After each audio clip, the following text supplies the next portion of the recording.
And so the rabbis start to say, well, what is Joseph? He is the deliverer. And they notice something really powerful about the figure, the literary figure that's being developed, and that is he shows signs of being gay.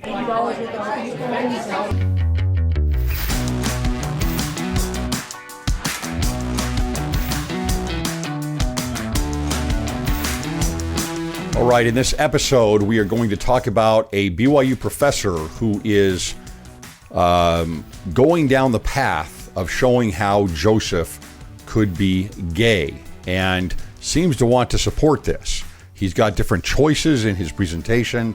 He says this is the one he wanted to go with. This presentation is given for Dialogue, Journal of Mormon Thought. It is not a BYU presentation. Now, the professor is Thomas Wayment, and I want to make this very clear. This is a response to his presentation, his video presentation. And it seems to me, because you'll see this oftentimes in academia, where you have a written article or something that is a review of so-and-so or in response to, and that's a little more along the lines of what I am doing here. It seems to me that if it's in a written form, it doesn't seem perhaps as attacking, perhaps, as it is in a podcast or something that's given to us here in video form, like on YouTube. So I want to make that clear. I've studied Thomas Wayment's works. I have his book, which is the translation of the New Testament for Latter-day Saints, something more or less along those lines. I use it all the time, by the way. It's fabulous. And I've read a number of his papers, right? So I want to make it very clear. This is not necessarily about him. This is about some of the things he's covering and how it fits into a larger narrative of what is going on. And because he's at BYU, it fits into the narrative that I've kind of been going over in the podcast here about how critical social justice, CRT, intersectionality, DEI, all these things, right, are moving very quickly into BYU. Well, they're in BYU, but they're expanding. And so I want to bring up these examples so that we have an understanding of what is coming and how it is going to continue to build and to grow and to manifest itself in many different ways. In this case, it's a manifestation in the Old Testament. It happens to be in a presentation, I believe, that is given the timing to go along with Come Follow Me, right? This is about Joseph of Egypt, which is what we're studying this week. So in a sense, it's indirectly, well, actually it's directly going along with a church program, right? Come Follow Me. And so this is a take that the professor has on the Come Follow Me assignment this week. And you can see how roundaboutly coming through academia, this kind of thing starts to enter into the church culture. And there's a lot of people that want that to happen desperately. And as these things happen in academia, which is where almost all of our culture is coming from today, it will continue. And I don't mean just in the church. I mean in the West, especially in the United States. Then it's also going to come into the culture of the church. The words, the verbiage, the ideas are all going to be there. And so that's really what I want to cover here. And I will even say, as we go through this, and you'll find some of these things very interesting, that I don't even care if, say, for example, Joseph of Egypt was gay. I don't care. That's not what this is about. It doesn't matter to me. Now, some of you are probably going to have a real problem with me saying that. But what I mean by that, full clarity and transparency here, right, is that if Joseph or any other scriptural character had characteristics that today we might call gay, or if he was someone that was had same-sex attraction, a certain sexual orientation, that he was a little more feminine, right? And that he had certain characteristics that we might associate with a man that is gay. I don't care. I don't care as long as he's living the law of chastity. The Lord has called him, and he's being righteous, right? Then that doesn't matter. In fact, I will go as far to say as it wouldn't be such a bad thing for someone who is born with same-sex attraction and certain feminine characteristics, let's say, to have an example of someone in the gospel that was righteous and that led others and did righteous things and was moral and was someone that they could lift up on a pedestal and say, hey, I want to be like him. Right? I think that would be great. Now, I don't think it's Joseph. I do not think it's Joseph. I'm going to show you why here and giving you just some examples why I think he's really stretching and really just going along with what academia is doing over and over again here. But it wouldn't bother me. It doesn't matter to me. Now, what I want to do is I want to go through this video presentation, little clips here and there of what he said, and then I'm going to respond to them. Again, I am going to do a review of this, of what he's saying specifically. I'm not going to go into as much detail as I normally would if I was writing this out and doing a review of his presentation. But I am going to go into certain things and give you certain references here because I think it is important to see how he is overall looking like he's trying to stretch this to make this work and again, put a square peg in a round hole here. But secondly, and most importantly, the episode here is about how academia is taking over. Look, this is going to go not from just the Old Testament and in a week of Come Follow Me, the assigned chapters. This is going to go more and more to the pulpits of your wards. It's going to go more and more to your elders quorum, your Relief Society quorum classes, your priesthood quorums, in erotic priesthood. It's going to go to the young women's organization. It's going to go to the primary. All of these things are. And they're going to creep in more and more and more and more. And this is just another example, and that's what I'm trying to show you, so that as these things grow, we can kind of be a little bit more educated and understand what's happening.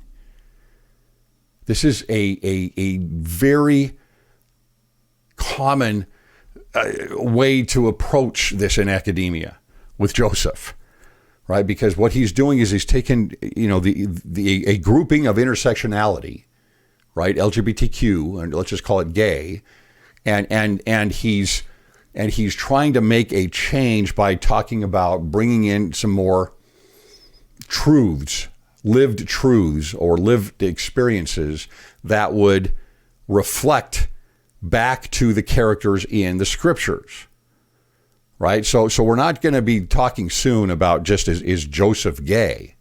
We're going to be talking about other characters of whether they were transgender, who was really the oppressor in a certain circumstance, and who was really the victim. We're going to get a lot of that in the Book of Mormon soon. It's already happening. You will see more and more of the Lamanites as the oppressed in the Book of Mormon. Because when you apply these scholarly filters of critical social justice to the scriptures, it doesn't work real well. You have to change things. And that filter is coming. So let's get on with this here. Is Joseph of Egypt gay? And we all know the story well, but in very brief outline, he gets sold by his brothers, he goes to Egypt, and he becomes this very powerful, influential figure. And it's the very first time that the Hebrew mindset has grappled with what a savior looks like. And I don't mean savior of the world, but it's the very first time that anyone thinks through who's a deliverer. Anyway, he's starting to build a narrative here about someone who's kind of like a savior or a deliverer and what kind of character they would have. And so the rabbis start to say, well, what is Joseph? He is the deliverer. And they notice something really powerful about the figure, the literary figure that's being developed, and that is he shows signs of being gay. So here's the thing, so he's saying that the rabbis are showing signs of being gay. And so it's just odd to me Again, I don't care, but it's just odd to me that he's trying to say that or adopting, even if it's the rabbis that are saying this, that he's adopting the idea that to be a certain savior or deliverer, that being gay would be the right way to be. That's essentially what he's saying here. And so I want to show you what the rabbis are doing with it, and have you contemplate what they're doing is gendering the Savior. They are saying that the person that delivers us has a more effeminate view of the world. And so the very first thing the rabbis will say when we go to Genesis 37:2 is they'll say that Joseph played with other boys. The other boys are his brothers.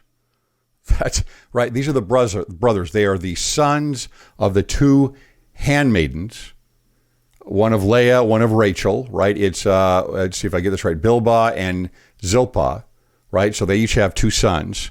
And so it would be these four sons that he is out with. He's a 17-year-old young man, maybe 14-year-old young man, and he is playing with other boys. And we have just the kind of isolated verse that says that he's playing with the other boys, which really catches the rabbi's attention. What in the world is he playing for? This culture doesn't appreciate playing. We don't have playtime.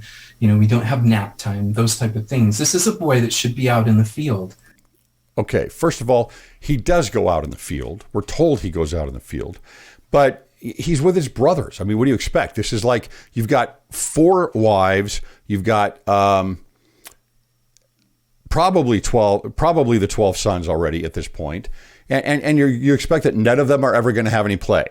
That doesn't make any sense to me. I just think you're trying to stretch this so much to make something appear that isn't there to begin with. And interestingly, the rabbis say the brothers sold him right after they see the playing. And they start to say things like that might have been inappropriate playing. That might have been playing that was of a different type than they accept.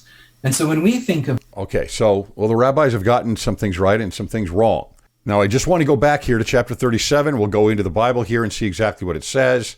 I just want you to see how things get read in differently by pulling things apart. This is basically deconstruction and taking a look at something from several different angles of truth, so to speak. This is very postmodern in the approach here. Here's what it says in verses 1 and 2, verses 2 that he was going over. These are the generations of Jacob. Joseph, being 17 years old, was feeding the flock. So he was working, right? With his brethren. And the lad was with the sons of Bilhah and with the sons of Zilpah. And he says the lad, which is interesting. And I've seen commentary on this. It's probably meaning that he's kind of like, he's the youngest one or one of the younger ones. Benjamin may already be there, but he might be too young. But he's kind of like, he's the young one. And this is the problem that everybody has with him, the brothers have with him. I don't see any evidence that it's because he's feminine or he's gay. I don't understand why you're trying to draw that conclusion. So he was with the sons of Bilhah and with the sons of Zilpah, his father's wives, and Joseph brought unto his father their evil report. That's what he's drawing from. And that's what he's coming up saying, that somehow Joseph was playing inappropriately, or the rabbis that he is pointing to say that he may have been playing inappropriately. And so when we think of, the selling into it, we think of the dreams. That would be the common Christian way we think of it. The dreams were arrogant. The dreams were inopportune. The dreams made the brothers mad. And the rabbis will say, no, there was something with Joseph's character. And so for the very first kind of moment into this, what is a deliverer? They start to see someone who stands out. Okay, so again here, so now he's drawing, or the rabbis, and he's amplifying this, draws out that somehow because he has these dreams, that what that was is that was coming out from him being gay, or overtly feminine, or something to that effect. Well, he's saying gay, right? So that's just odd to me, because how is that a gay characteristic? I don't know. I mean, you go through the scriptures and you think, okay, well, Abraham had visions, I don't know specifically if any of them were called a dream, but he had visions. You have Jacob, who had visions, and we get that his visions that happen here. In fact, he goes to sleep and does have a night vision, if you will, a dream. And I believe that's at Bethel. And then, so that's his father. Was his father also gay? Was Jacob gay too because he saw visions? Daniel sees visions. Lehi specifically, we're told, not just visions, but he has dreams. So what are these men and what is common about them? Well, it's just like what Laman and Lemuel, who I'm going to bring up here again in a minute, say about Lehi. He's a visionary man, right? These are visionary men. So I'm trying to say why again, the rabbis are saying this. Why is he amplifying this? Because this is so obvious. If you go through the scriptures, which he has many, many, many times, and study them very thoroughly, why would you just, it seems to me like you need to check that. And he's not quite like the other 11 brothers. The next thing they'll notice is his dress and his clothing. And as you probably are aware, the coat of many colors is almost certainly a mistranslation of this idea. But the LXX translators, the Septuagint translators, don't know what to do with the Hebrew coat. They see the Hebrew words, and they translate it as the coat of many colors. And we've stuck with the Septuagint. But the Hebrew doesn't likely mean it was multicolored. It means it's fancy. Okay. So isn't that an interesting word that he comes up with? He wants to use the word fancy. I've looked at a number of translations. I've never seen the term fancy that's being used. I've seen decorative. I've seen ornate. And I'll get to that in a second. But again, this is so odd, right? So what he's saying now, he's talking about how this is very interesting and possible, and he's amplifying it. This is what he chooses for his presentation. I don't understand why, to me, but he's basically changing the idea of, think of the story of the patriarchs, right? You go Abraham, and this is a royal deal, right? With him, like in Facsimile 3, sitting on the throne of Pharaoh. And then you go from, and having the Abrahamic covenant and the royal priesthood, the royal Melchizedek priesthood, and then passing that down to Isaac, right? And we keep getting reminders. If you've gone through my series on Come Follow Me in the last several weeks, you'll see there's these reminders throughout the text constantly about the royal priesthood and about the Abrahamic covenant. And then Isaac, of course, passes that along to Jacob. And you're going to see something there that you get in the text right here in 37, where we're going to be told here that Jacob loved Joseph, and that's why he gives him the coat. Well, that's exactly the word that we get from Isaac, who loved Esau, and Rebekah, who loved Jacob. And it was also having to do with what? It specifically had to do with the birthright. So we get the same context here with the coat. Now, a couple of things on the translation of the coat of many colors, because this is kind of, because it's the iconic thing of the story of Joseph, I think we have to touch on this. And so that we understand it, I'll give you a few more references that you can go and study for yourself on this, right? The Septuagint, which is the Greek translation of the Old Testament created by the Jews before Christ's time. This is probably the text that would typically be used and read, perhaps even with Jesus and others. And now they may have been reading the Hebrew in the synagogue. I don't know, but the Septuagint is hailed by the Jews as this incredible translation. So I don't know enough about the history at that point as how pervasive it was, but I've heard many scholars say that it's very possible and likely even that Jesus was reading from the Septuagint. So the Septuagint translates the underlying Hebrew phrase, which is, here we have Bible Hub, you can see this, ketonet pashim, right?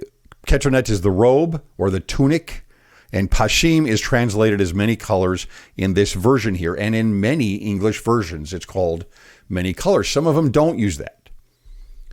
But in the Septuagint, you have many colors. So there may have been something that the translators, who were Jews, knew that should be in there that would be translated as something like many colors. And so that's what they do in Greek. Now, the problem is that there are other ancient Greek translations as well for the same thing. And you have Aquila, for example, who uses the translation of, well, Aquila uses the translation that this is a tunic that goes basically down to his ankles. It's a long robe. And then you have Symmachus, who also translate this, but he says it's a robe with long sleeves all the way out to the palms, to the wrists, basically. And so Pashim, which is the second word there that is translated as many colors, is not a very known word in Hebrew. People don't really know what its real root is. And that's the problem. And it's really a lot more translated as something that would go out to the extremities, like the hands or the feet. But it's not necessarily in that regard anything that is fancy. Now, we do find the exact same phrase that is used in the time of David in 2 Samuel.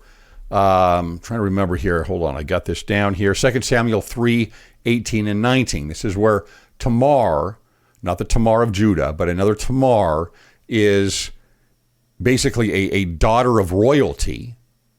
And she has a ketonet pashim, right? A coat of, if you listen to the Septuagint, a coat of many colors. And so it's put into a royal context, which would make a lot of sense when you're talking about the birthright.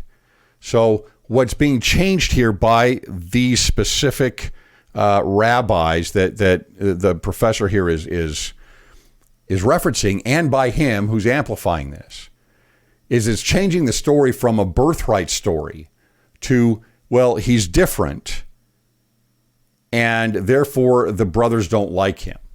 Here's another problem with this is, if you read the story of Joseph, it's almost impossible not to see Nephi in that story. In other words, Nephi seems to be drawing specifically, and that makes all the sense in the world, specifically from the story of Joseph in his writings, especially in 1 Nephi. He's a younger brother, younger at least from Laman and Lemuel. He is a Josephite. He has the brass plates written in Egyptian. He is to rule over his brothers, and his brothers hate him for it. And you can see him writing kind of in this parallel to the story of Joseph. And you get a lot of the words and phrases and themes from the story of Joseph that go into the Book of Mormon. And of course, that makes a lot of sense. It is the stick of Joseph. Now, in that reference to Tamar in 2 Samuel, the Septuagint does not translate that one as a coat of many colors. So what you get, especially if you read E.A. Spicer on this, is you get an idea of royalty put around these garments, these robes, these tunics. And that idea is then translated in some new translations to ornate or decorative, with a tradition behind that, really, of royalty. And you're probably going to get a lot more of the translations in the future that are either going to go down that road, or at least down the road of a long tunic or a long-sleeved tunic. And we may never know why the Septuagint translates Joseph's coat as a coat of many colors. Anyway, study that yourself if you want to go down that rabbit hole any further. All right, so I'm going to cut more of these clips here because I don't want to make this episode too long. And just listen to what he says, and you can see how he's starting to frame some of the excerpts that he's got here of the story of Joseph into a different narrative. And they see this coat, and again, they're starting to gender Joseph.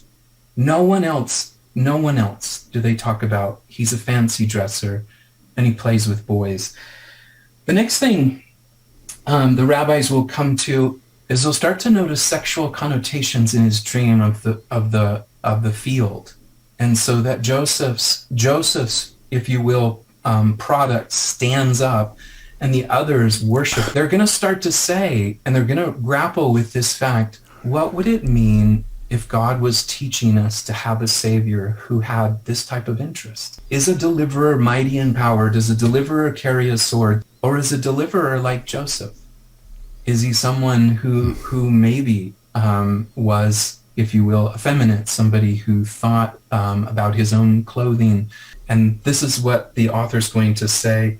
And he left all that he had in Joseph's hands. This is Mr. Potiphar. And he knew not aught he had, so he didn't know all that he had, meaning he just doesn't care anymore about his household stuff, save the bread which he did eat. And Joseph was a goodly person and well favored. And you probably have read that, before. You've heard that in lessons. That says Joseph was a hottie, literally. It's saying that Joseph is attractive and handsome. Those are the two words that are used. What do we say? So now we have a man who dresses in a coat, and now it says that he's a very, very good looking person. As someone puts into the text, the chat, this is great. Thank you for adding the NET. He was well built and good looking. The well built really captures that sexual undertone. I in my own, I believe I use the word attractive. There's a sense of sexuality to it. Okay, so again, in what I'm saying here is, I just want to make this quick comment here. Well built, okay? Maybe he was. I don't doubt that at all. Why is that a sexual thing?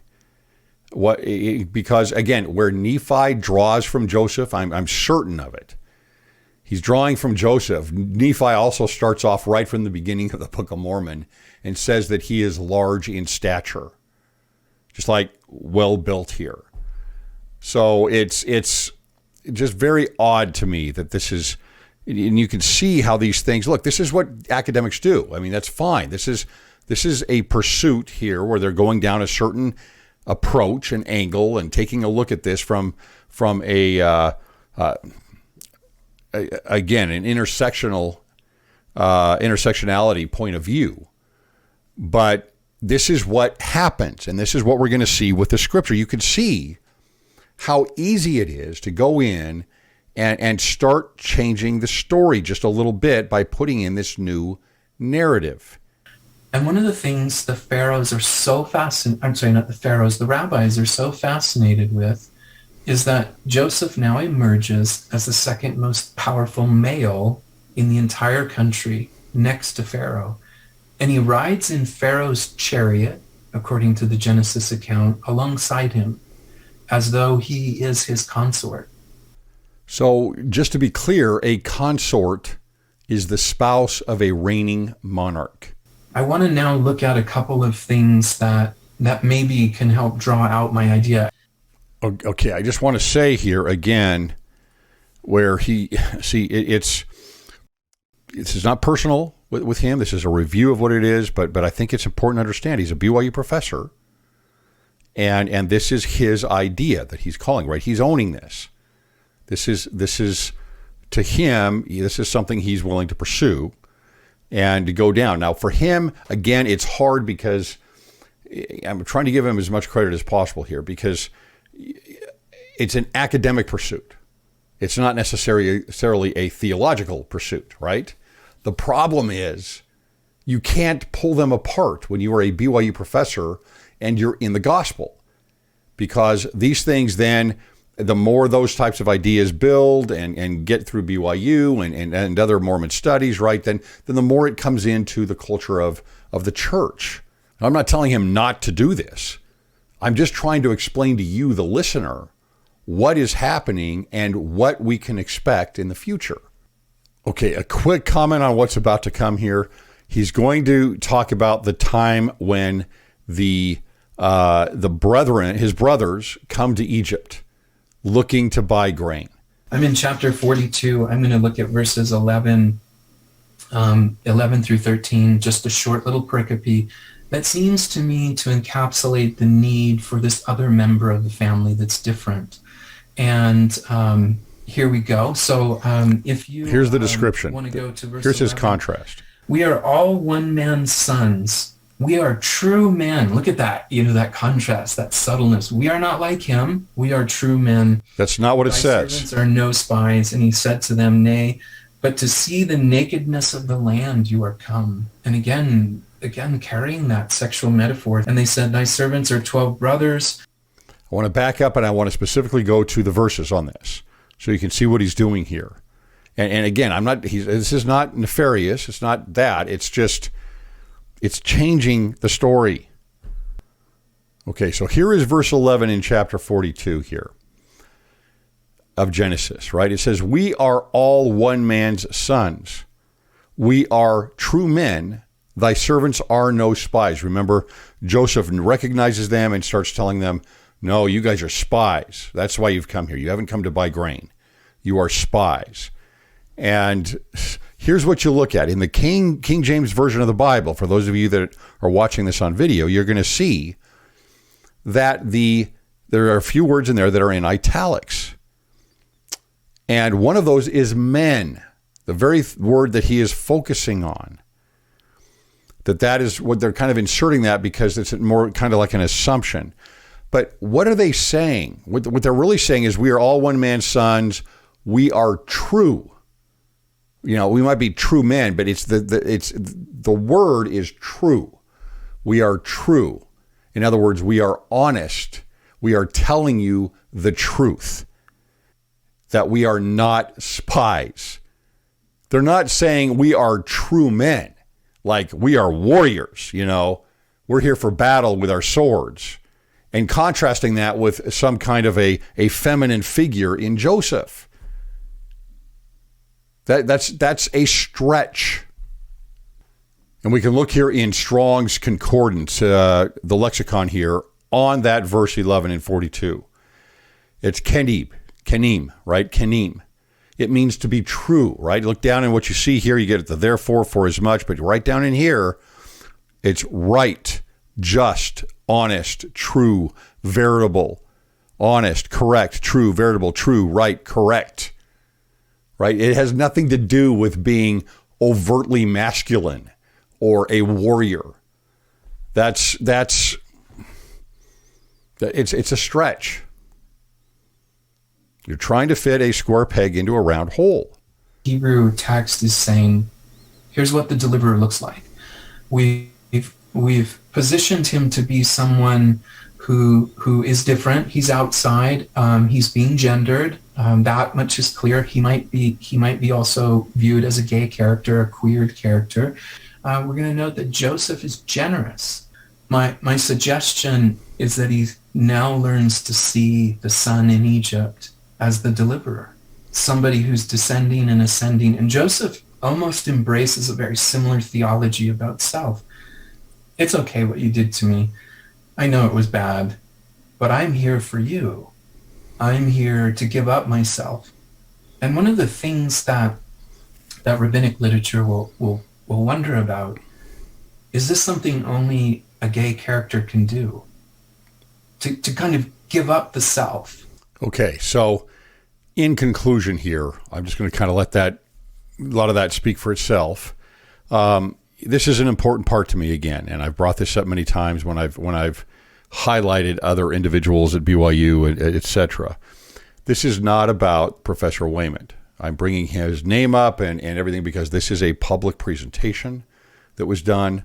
I respect Thomas Wayment as a professor and as a scholar and as a person. So this is a really hard thing that I'm doing here, right? Because I kind of have a foot leaning toward academia and a foot outside of it, and I'm trying to balance things here. And I don't want there to be some big reaction against somebody like Thomas Wayment here. I don't think that's right. That's not what this is about.